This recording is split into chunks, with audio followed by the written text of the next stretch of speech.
কালকে পার্লামেন্টে আমাদের লিডার অফ দি অপোজিশন জামাতের আমির বলেছেন দিস ইজ পার্লামেন্টারি সিজন বলেছেন পার্লামেন্টে কথা বলতে দেবেন না।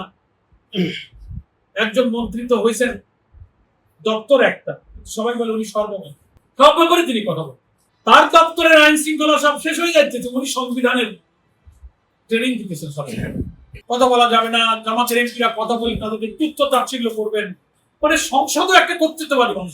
পার্লামেন্ট এটা যে একটা বিউটি অফ ডেমোক্রেসি, সেটা কিন্তু এই সংসদীয় ব্যবস্থা এই সরকার রাখতে ব্যর্থ হচ্ছে।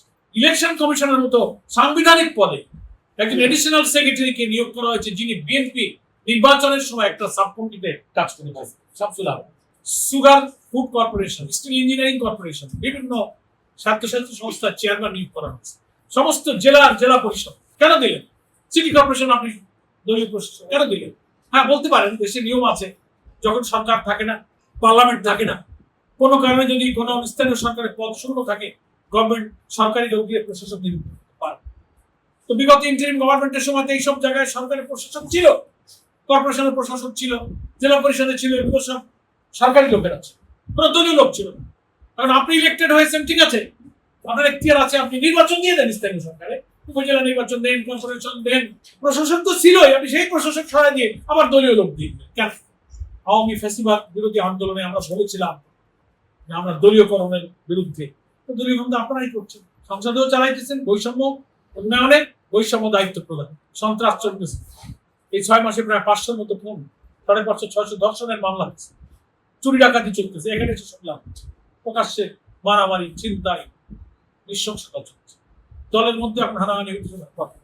আর বড় রাজনৈতিক সংকট তৈরি হয়ে গেছে গণভোটের গণরায় কার্যকর করেনি। যে গণভোটের জন্য বিএনপি প্রস্তাব দিয়েছে, তারা ভোটে ভোট দেওয়ার জন্য তারা প্রধানমন্ত্রী আজকে যিনি, তিনি সহ বিএনপি দ্বারা বলছেন হাতে ভোট দিতে, আমরা সবাই এখন যে 2025 সালের 13 নভেম্বরের প্রেসিডেন্সিয়াল অর্ডার, জুলাই সনদ বাস্তবায়নের আদেশ জারি করেছে রাষ্ট্রপতি, একই আদেশের ভিত্তিতে 2টা ভোট হয়েছে, একটা জাতীয় ভোট, একটা গণভোট, একই অর্ডারের ভিত্তিতে। তার একটা অর্ডার মেনে আপনি প্রধানমন্ত্রী হলেন, পার্লামেন্ট হলো, মন্ত্রী হলেন, সেটা ভালো লাগলো, সেই অর্ডারের ভিত্তিতে গণভোটকে আপনি বলেন এটা সংবিধান বিরোধী, সংবিধান সংস্কার আদেশ সংবিধানে নাই, এর শপথ সংবিধানে নাই। তো আমরা তো বলি যে আপনারা হাতে ভোট দিতে বলেছেন, আমরা এটা বিশ্বাস করি, আপনারা হাতে ভোট দিয়েছেন, তাহলে আপনি হাতে ভোট দিয়ে নিজের ভোটকে আপনি ইগনোর করছেন। জাতির সাথে হচ্ছে আর বিচারিতা কি? অথচ ঐক্যমত্য কমিশনে প্রায় 84টি প্রশাসনে, সাংবিধানে, জুডিশিয়ারি এমন সংস্কারের প্রস্তাব সবাই আমরা মেনে নিয়েছিলাম, যার ভিত্তিতে যদি রাষ্ট্র কাঠামো সংবিধানের সমস্ত স্ট্রাকচারকে বদল করে নতুন একটা বিদ্যমান সংবিধান পরিবর্তন করে নতুন সংবিধানের রাষ্ট্র চলত, সেই রাষ্ট্র হতো বৈষম্যহীন, মানবিক, দুর্নীতিমুক্ত, দলীয়করণ মুক্ত একটা রাষ্ট্র করার জন্য কিন্তু জুলাইয়ের গণ অভ্যুত্থানে হাজার লোক, সেই জুলাইয়ের রক্তদান কিন্তু ব্যর্থ হতে যাচ্ছে। টোটাল বিষয়টাকে ওনারা অস্বীকার করছে। সেই সংস্কার পরিষদ অধিবেশন ওনারা ডাকবেন না, সেখানে ওনারা শপথ নিলেন না।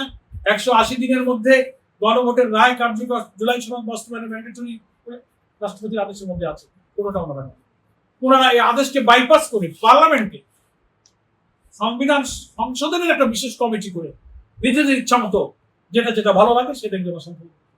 আমাদের লিডার অফ দ্য অপোজিশন বলছেন নো, কোন সংশোধন নয়, আমরা বলেছি সংস্কার, amendment and reform. That is another. Reform অর্থ হচ্ছে সংবিধানের বেসিক স্ট্রাকচার, মূল কাঠামোকে পরিবর্তন করে এমন একটা স্ট্রাকচার বানানো, যিনি এই নির্বাচনের পদ্ধতিতে 5 বছর পর ক্ষমতায় আসবেন, তিনি যেন আর ফ্যাসিবাদী হয়ে উঠতে না। সেই রাষ্ট্র কাঠামো বিএনপি এখন চায় না বলেই তারা জুলাই সনদকে বাইপাস করে যাচ্ছে। এটা হচ্ছে সবচেয়ে important political crisis of all. আমরা এখনো মনে করি সময় আছে, পার্লামেন্টে সংবিধান সংস্কার পরিষদের অধিবেশন ওনারা ডাকতে পারেন, সেইখানে ওনারা শপথ নিতে পারেন। 180 দিন আগামী সেপ্টেম্বরে শেষ হয়ে যাবে, এর মধ্যে জুলাই সনদকে বাস্তবায়ন করার সব সুযোগ আছে। আমরা মনে করি সাংবিধানিক রাজনৈতিক বিতর্কের জন্য পার্লামেন্টে নিষ্পত্তি করা হোক। তা যদি না করা হয়, জনগণের 70% লোক ভোট দিয়ে যুক্ত করে যে সংস্কারের পক্ষে রায় দিল, সেটা যদি জনগণের সাথে দ্বিচারিতা করা হয়, তাহলে জামাত ইসলামী 11 দলের কোনো পথ থাকবে না। আমাদেরকে জনগণকে সাথে নিয়ে রাজপথের সংগ্রামে আমাদেরকে দাবি ফলে আমরা তা চাই না। দেশকে স্থিতিশীল রাখা, সহিংসতা, সন্ত্রাস, জ্বালাও পোড়ার, অপোজিশনের যে ব্যাড কালচার থেকে দেশের কথা ফিরে আমরা ধৈর্যের সাথে পার্লামেন্টে এর নিষ্পত্তি চাইতেছি, কিন্তু সরকার জোর করে পার্লামেন্টের সমাধান না করে আমাদের তারা যদি রাজপথে ঠেলে দিতে, তো আমরা আছি তো